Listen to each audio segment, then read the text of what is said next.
오늘 우리가 함께 읽은 구약의 본문 말씀이죠. 이사야서는 이 바벨론 포로 귀환 이후의 상황을 배경으로 삼고 있습니다. 바벨론 제국은 동화 정책을 통해서 식민지 지배를 강화시킨 것으로 잘 알려져 있었죠. 그 결과 여호와 신앙을 중심으로 민족의 구심점을 삼은 유대 종교는 철저하게 탄압을 받게 되었습니다. 예루살렘의 성전을 파괴하고 또 제사장 제도를 해체해서 유대인들이 하나님께 제사 지내는 것을 원천적으로 차단했던 것이죠. 하지만 바벨론 포로 생활이 50년여 지난 이후인 기원전 538년에 페르시아, 그러니까 바사 왕 고레스에 의해서 바벨론이 무너지게 됩니다. 그리고 나서는 국면의 대전환이 이루어지게 되죠. 유대인들은 다시 고향으로 돌아갈 수 있는 길이 열리게 된 것이었습니다. 그것만이 아니라 예루살렘 도시를 다시 회복하고 또 성전을 재건할 수 있다는 포고령을 내림으로써 그들에게는 꿈과 같은 일이 이루어지기 시작한 것이었죠. 하지만 그들이 되돌아가서 파괴된 도시를 예전처럼 복원하고 성전을 다시 재건축하는 일은 말처럼 쉬운 일은 아니었습니다. 재정도 부족했고 무엇보다 내부의 갈등도 만만치 않았죠. 오랜 시간 동안 떨어져 지내면서 내부적인 갈등, 이해관계라고 하는 것이 너무나 판이하게 달랐기 때문에 그 구성원들 사이에 한 목소리를 내는 것은 여간 쉬운 일이 아니었던 겁니다. 오늘 본문은 이 시기를 배경으로 기록된 말씀인데 이미 되돌아오고 나서 20여 년의 세월 동안 말하자면 허송 세월을 보내고 있었던 그 즈음에 바로 이 말씀이 전파되고 있었던 것이었죠. 이 바벨론의 포로기를 거치며 유다는 외적으로 큰 손실을 입었을 뿐만 아니라 이 사회 내부적으로도 그러한 갈등, 바로 어려움 속에 있었던 것을 잘 보여주는 대목입니다. 이로 인해서 성전의 재건이 자꾸만 차일피일 미뤄지게 되면서 사람들의 실망감 그리고 피로감이라고 하는 게 점차 커져가기 시작했던 무렵이었죠. 새로운 시작을 할 것이다. 그런 희망이라고 하는 것이 점차 약해져 가기 시작을 했고 그 자리에는 패배의식과 냉소주의라고 하는 것이 자리를 잡아가기 시작했던 겁니다. 그러니 사회적으로는 굉장히 혼란한 상황이 벌어지고 있었던 것이죠.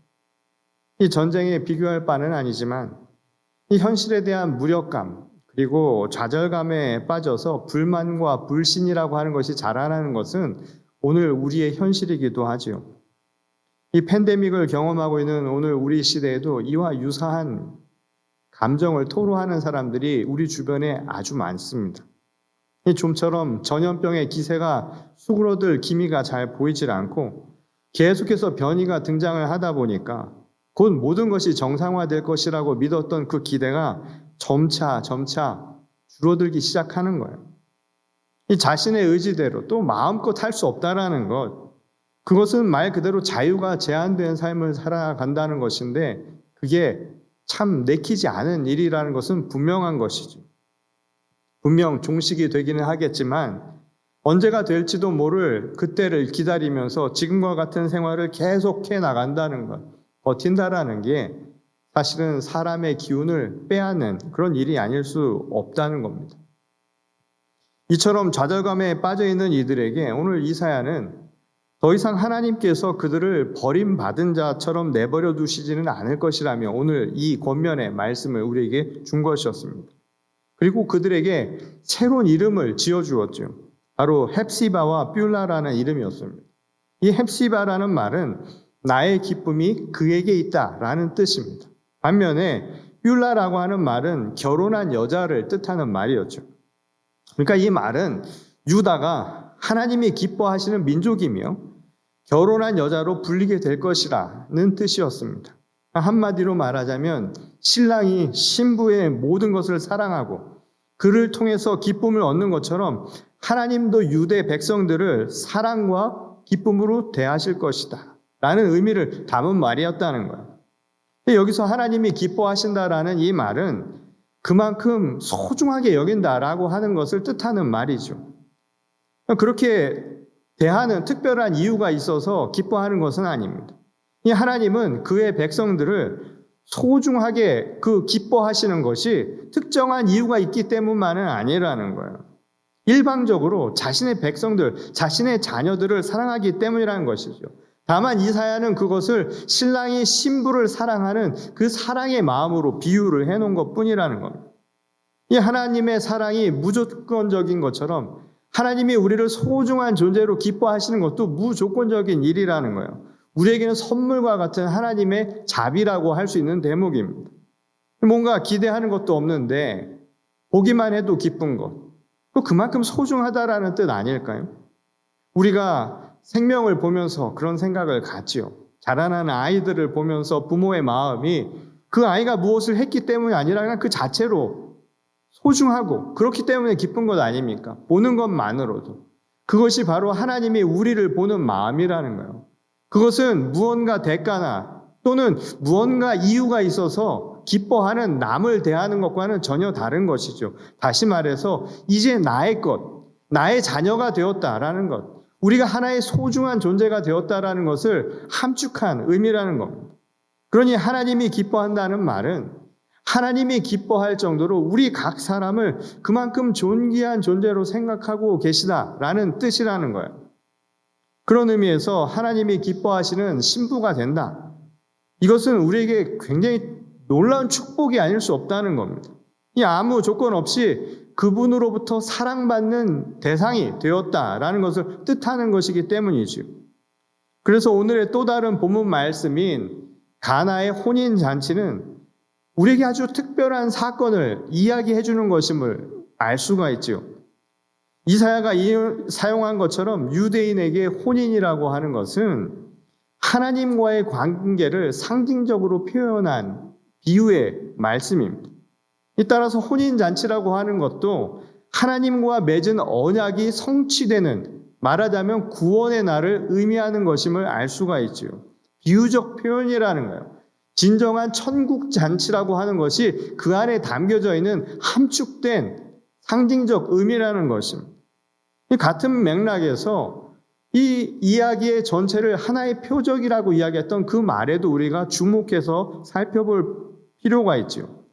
이 가나의 혼인잔치는 흔히 예수께서 행한 기적의 사건 중 가장 첫 번째로 행한 이야기로 잘 알려져 있습니다. 이 말뜻 그대로 기적이라고 하는 것은 미지의 현상이기 때문이라는 거예요. 기이한 현상, 신비로운 현상, 우리가 알 수 있는 현상이 아니기 때문에 사람들은 기적이라고 부르죠.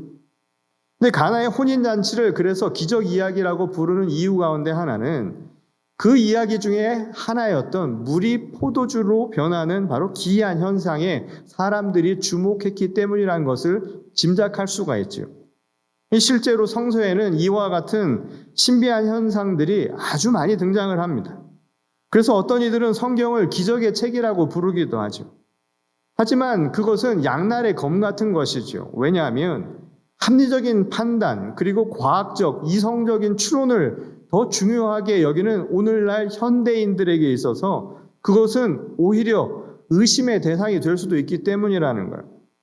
그래서 성경을 기적의 이야기, 기적의 책으로만 보는 것은 대단히 위험한 발상일 수 있습니다. 성경은 기적의 사건을 나열한 신비한 이야기책이 결코 아니기 때문이라는 거예요. 성경은 시간과 공간을 초월해서 바로 오늘 우리들의 현실, 우리들이 피부로 느끼면서 우리가 호흡하며 살아가는 바로 우리의 삶, 그것에 대한 이야기이기 때문이라는 거예요. 그래서 생명력 있는 말씀이라고 이야기하는 것이죠. 그것은 기이한 알 수 없는 것이 아니라 오늘 우리들의 삶에 대한 진솔한 이야기고 그리고 우리들의 삶 속에서 하나님이 함께 하시며 우리에게 주시는 메시지라고 봐야 한다는 겁니다. 그러니 하나님의 말씀은 기적처럼 기이한 현상을 우리에게 보여주려는 것, 그게 목적이 결코 아니라는 거예요. 그런 의미에서 우리가 표적이라고 불리는 그 대목을 주의 깊게 봐야 하는 것입니다. 이 표적이라고 말한 이 헬라어 세메이오는 그저 우리에게 무언가를 보여주려고 하는 일종의 표식을 뜻하는 말입니다. 달리 말하면 표적 자체가 지금 이 이야기를 통해서 말하려는 궁극적인 목적이 아니라는 거예요. 그냥 그것을 통해서 그것을 보여줌으로써 무언가 그 뒤에 있는 그 안에 담겨져 있는 다른 메시지를 전하려는 것, 그게 더 목적이라는 거예요. 말하자면 일종의 안내판, 표지판과 같은 역할을 할 뿐이라는 것이죠. 그러니까 본문에서 기적이 아니라 표적이라고 말을 쓴 것은 지금 이 이야기의 핵심이 신비로운 현상을 이야기하는 게 아니라는 거예요. 그것을 통해서 지금 더 중요한 메시지를 우리에게 전하려고 하는 것이 바로 이 이야기의 핵심이라는 겁니다. 그런 관점에서 오늘 본문의 이야기를 다시 꼼꼼히 살펴보면 물이 포도주로 변하는 표적 이외에도 주목해야 할 또 다른 표적들이 있음을 우리가 찾아볼 수가 있습니다. 그 첫 번째는 바로 항아리와 그 숫자에 관한 것입니다. 이 잔치 중에 포도주가 떨어지자 어머니 마리아가 예수께 그 사실을 알리면서 하인들에게는 지금 예수님이 너희에게 하라고 하는 대로 그대로 따르라고 분부를 하죠. 그러자 예수님은 그들에게 돌로 만든 항아리 6개를 가져오라고 그렇게 부탁을 합니다. 이 당시 유대의 정결 예식에 따르면 이 유대인들의 집에는 집에 들어오기 전에 발을 씻거나 또는 음식을 먹기 전에 항상 손을 씻도록 그렇게 가르치고 있었죠. 그런데 물 항아리는 바로 그것을 위해 준비해 놓은 그 용도로 거기에 있었던 하나의 대상이었습니다. 여기서 표적이 되는 부분이 바로 이 항아리와 그 항아리의 개수예요. 먼저 수에 대해서 우리가 보면 유대인들에게 숫자라고 하는 것은 단순히 우리가 셈을 위해서 세는 숫자 이상의 목적을 갖고 있기도 하죠. 아주 상징적 의미를 전하는 메시지로서 숫자가 사용되고 있음을 우리는 많은 경우를 통해서 잘 알고 있습니다. 예를 들어서 성경에서 자주 인용되는 7이라는 숫자, 7이라는 숫자를 보면 그것은 완전수예요. 그러니까 긍정적 의미를 갖는 것입니다. 반면에 6이라고 하는 6이라고 하는 숫자는 그 완전수에 비해서 하나가 부족하죠. 그래서 늘상 부족한 것, 불안한 형태를 뜻하는 말입니다. 실제로 계시록을 보면 악마를 표현하는데 666이라고 하는 숫자를 쓴 것을 보면 이 6이 유대 사회에서 어떤 의미를 갖는가를 우리는 짐작할 수가 있습니다.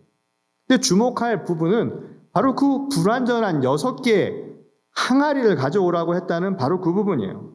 그럼 그 물 항아리라고 하는 것은 어떤 표적을 가지고 있는가? 유대의 정결 예법에 쓰이는 도구죠. 그러니까 이것은 당시 율법을 상징하는 하나의 표적으로 사용되었다라는 것입니다.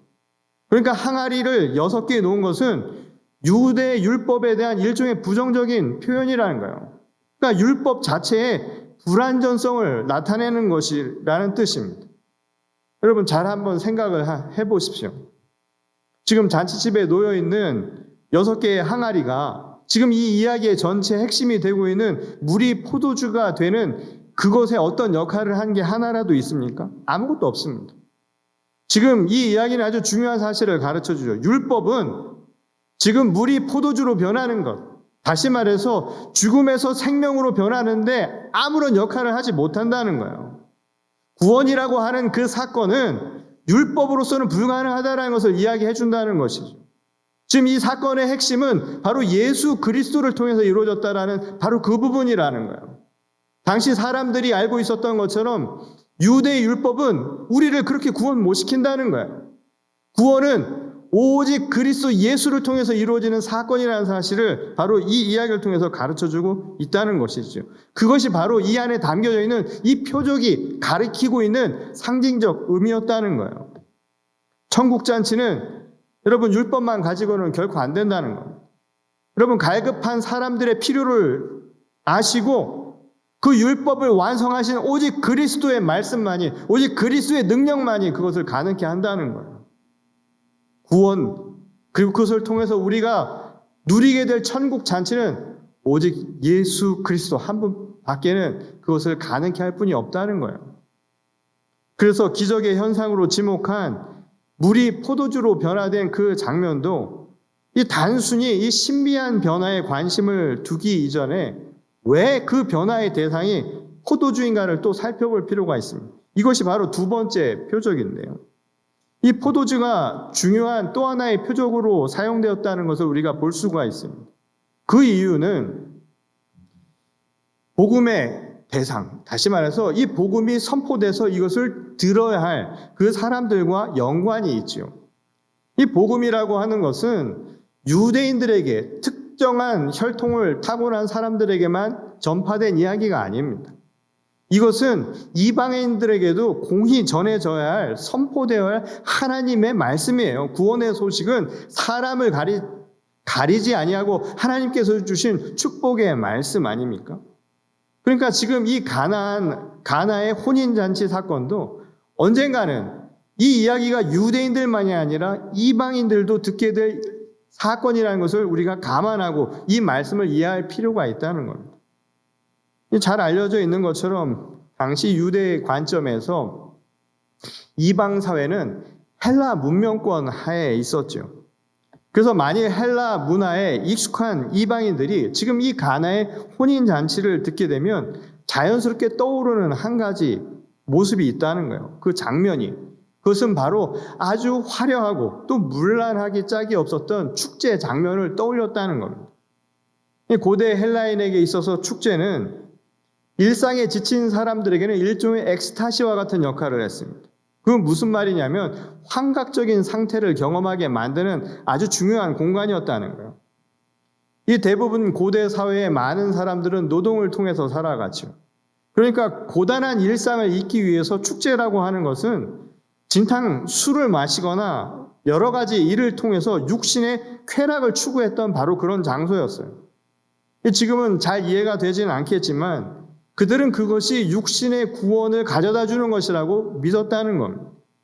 그들이 숭상하던 신 중에 디오니소스라고 하는 신은 바로 술과 축제만을 담당하는 신이었죠. 그만큼 그들에게는 이 축제라고 하는 것은 신격화된 시간이었다는 거예요. 그리고 그때 사용되던 술이라고 하는 것은 그들에게 있어서는 중요한 매개체가 되는 산물이었다는 겁니다. 다시 말해서 자신의 육신을 구원하는 하나의 매체로서 생각을 했다는 거예요. 환각에 의한 현실 도피를 구원으로 착각한 결과가 만든 일이라는 것이죠. 그래서 에베소서 5장 18절에 보면 바울 사도가 바로 이런 이야기를 한 바가 있습니다. 술 취하지 말라. 이는 방탕한 것이니 오직 성령으로 충만함을 받으라. 지금 바울 사도가 이런 이야기를 한 것은 바로 지금 당시 이방 문화가 가지고 있었던 특정한 이 배경하에서 한 이야기였다는 거예요. 당시 이방 문화의 영향에 대한 염려로 이 이야기를 한 것이죠. 그런 의미에서 포도주라고 하는 표적은 바로 이러한 이방인들에게는 아주 적합한, 이들이 이해할 수 있는 방식으로 전하는 아주 중요한 소구가 되었다는 겁니다. 축제에서 마시는 그 술이요. 그것은 잠시 쾌락을 여러분들에게 줄 수 있을지는 모르지만 그게 구원을 줄 수 없다는 거예요. 눈 뜨면 또다시 현실 올 것 아닙니까? 또다시 어두운 현실 피하고 싶은 것들은 반드시 오기 마련이라는 거예요. 그러니 술 마시고 여러분들이 구원을 얻을 것이라는 것, 진탕 거기서 그렇게 쾌락 속에서 구원을 얻을 수 있다는 것, 그거 다 착각이라는 거예요. 그리스도 예수가 주는 그 포도주만이 우리를 진정 구원의 상태로 가져올 수 있다는 바로 그 메시지라는 거예요. 십자가에서 우리를 위해 흘리신 그 보혈이 우리에게 진정한 생명의 구원의 약속이라는 겁니다. 그러니 여러분, 술로 방탕하게 세월을 보낸다고 해서 결코 여러분들에게 쾌락 이상의 것을 가져다 주지 않으니 착각하지 말라는 거예요. 여러분, 물이 포도주 되는 게 무슨 의미가 있습니까? 지금 이 이야기를 보시면서 한번 생각을 해보세요. 성경에 나와 있는 이야기가 여러분들에게 무슨 의미가 있어요? 물이 포도주가 되는 게 무슨 의미가 있고 그게 무슨 우리에게 의로운 게 무엇이 하나라도 있겠습니까? 뭐 술 좋아하는 사람이 아닌 이상 물을 술로 만드는 게 그게 무슨 의미가 있겠습니까? 오히려 우리에게는 물이 더 필요한 시대를 살고 있는데, 그러니 포도주의 표적은 그게 아니라는 것을 우리에게 분명하게 가르쳐 주죠. 죽을 수밖에 없는 바로 우리 육신의 존재를 생명의 존재, 영적인 존재로 변화시키는 구원의 능력을 이야기하고 있다는 거예요. 그리고 그 핵심은 그 변화된 기이한 현상이 아니라 그 너머에 있는 것, 오직 그리스도의 보혈만이, 오직 예수 그리스도만이 그것을 가능케 하는 힘이라는 것, 그것을 깨달으라고 이야기는 우리에게 분명하게 말씀하고 있다는 거예요. 그러니 술 마시고 방탕한 축제의 분위기에 휩쓸려서 시간이나 축내지 말라는 거예요. 지금 우리가 해야 할 것은 예배를 들어오라는 거예요. 당시 이방인들에게 하는 이야기예요. 축제에 가서 여러분 그렇게 지낼 것이 아니라 지금 예배를 통해서 그리스도 예수께서 하신 것처럼 내 살과 피를 함께 떼는 것, 그때 마시는 포도주, 그게 진짜 여러분들에게 생명이라는 거예요. 그러니 바깥에서 축제를 통해서 세상 속에서 그 풍조를 통해서 얻으리라고 하는 것은 여러분 착각이니 지금 주 예수께로 나오십시오. 바로 우리가 그 예배를 통해서 그 구원의 날 맛보게 될 천국의 잔치를 지금 우리가 함께 누릴 수 있다는 것. 바로 예배로의 초대, 바로 그것이 두 번째 표적이 갖는 의미였다는 것. 그런 의미에서 물이 포도주로 변하는 세 번째 표적은 그 과정에서 찾아볼 수가 있죠. 물이 포도주로 변한다라고 하는 것은 질적인 변화죠. 물이라고 하는 성질을 가진 것이 포도주라고 하는 새로운 성질로 변하는 질적인 변화입니다. 근데 중요한 것은 그 과정이에요. 물론 물에 포도주를 담그고 오랜 시간이 지나서 숙성이 되고 효소작용이 발생을 하면 포도주가 되기도 하겠죠. 그런데 가나의 혼인잔치에서 물이 포도주로 변화되는 모습을 표적으로 우리 삼는 이유가 뭐냐면 아주 중요한 부분이 거기에 있다는 거예요. 그 사건의 핵심은 즉각적이었다는 거예요. 바로 그 즉각적으로 이루어졌다는 게 핵심이라는 거예요. 그 즉각적인 변화는 바로 그리스도를 통해서 이루어졌죠. 그러니까 이 변화는 우리 신앙의 아주 중요한 부분을 가르쳐 줍니다. 당시 유대의 많은 사람들은 당시 유대의 장로들처럼 오랜 세월 동안 연륜이 쌓이거나 또는 율법 학자들처럼 말씀 하나하나를 내가 꼼꼼히 읽고 이해하고 그리고 그것을 외우고 그래서 지식이 축적됨으로써 이루어진다라고 생각을 했다는 거예요. 그건 묵은 신앙이라는 겁니다. 지금 이 이야기는 분명하게 가르쳐 주죠. 이 표적이 가리키고 있는 것은 즉각적인 현상이라는 거예요. 그리스도를 통해서 우리가 완전히 새로운 피조물로 변화되는 것, 그것은 바로 즉각적인 현상, 바로 지금 여기서 이루어져야 할 신앙의 변화라는 사실을 가르쳐 줍니다. 여전히 많은 사람들은 시간 속에 머물러 살고 있지요. 어떤 이들은 과거 속에 그냥 머물러 있습니다. 예전에 그때가 좋았노라고 하고 머물러 있거나 또는 어떤 이들은 이미 내가 구원을 받았다라고 그냥 과거 속에 머물러 있는 신앙 속에 있는 사람들도 있습니다. 또 많은 대부분의 사람들은 미래에 일어날 사건으로만 생각을 하고 있어요. 천국이라고 하는 것은 미래에 내가 경험할 것이라고 생각을 하고 또는 자기 신앙도 그래서 두고 보자고요. 시간이 되면 그때 믿겠다고. 또 언젠가는 하게 되겠지라는 신앙 속에 여전히 빠져 있다는 거예요. 그때 가서 생각해 볼 것이라는 그런 신앙이 아니라는 겁니다. 막연히 언젠가는 되겠지라고 하는 그런 근거 없는 신앙생활을 하는 게 아니라는 거예요. 그런데 지금 이 이야기는 분명하게 가르쳐 주지요. 천국 잔치, 그 혼인 잔치의 핵심은 바로 지금 여기서 이루어지는 사건이어야 한다는 거예요. 구원은 언젠가 먼 훗날에 이루어지는 게 아니라는 거예요. 그리고 과거에 언제 내가 경험했던 것으로 그친 것도 아니라는 거예요.